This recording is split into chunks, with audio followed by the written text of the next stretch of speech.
Hello everyone, welcome back my the short video. ఏమైంది ఇక అష్టాచమ్మా? ఏమైంది అష్టాచమ్మా? లవడల కన్సల్టెన్సీ ఏమైంది ఇప్పుడు? యూత్ మొబిలిటీ స్కీమ్ ఇది చేస్తలేవిందంట.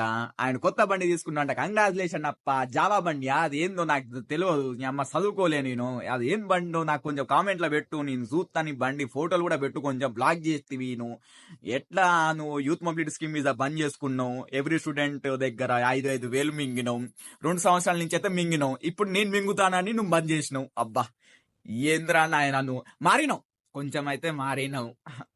లవ్ యూ రా నాయన. యూత్ మొబిలిటీ స్కీమ్ వీసా బంద్ చేసినావు, కానీ వీసా వీడియో అయితే చేయాలి కదా, ఇలా అప్లై చేసుకోవాలని.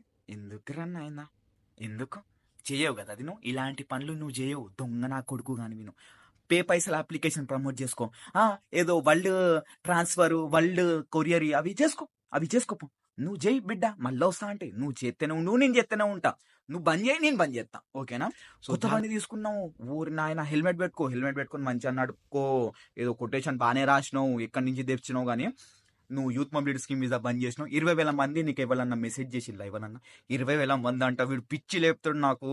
20,000 మంది, సరే 20,000 వేసుకున్నా కూడా ఒక్కొక్క దగ్గర 5,000 మింగినా. నాకు మ్యాథ్స్ నేను మ్యాథ్స్ ఇవ్వని ఫెయిల్ రా నాయన. ఎన్ని పైసలు రా అవి? వామ్మో విని దండాలు. నువ్వే బయట వేసుకున్నావురని. వా వీడియో నెక్స్ట్ జూలైలో బ్యాలెట్ ఓపెన్ అవుతాను. వీడియో చేయి. నాది కాపీ పేస్ట్ చేసుకొని అన్న వీడియో చేయను. అందరికి హెల్ప్ అవుతుంది. ఓకేనా? జాగ్రత్తగా ఉండు. బిజినెస్ అనేది తిరుగుతాను అంటే జాగ్రత్త రా నాయన.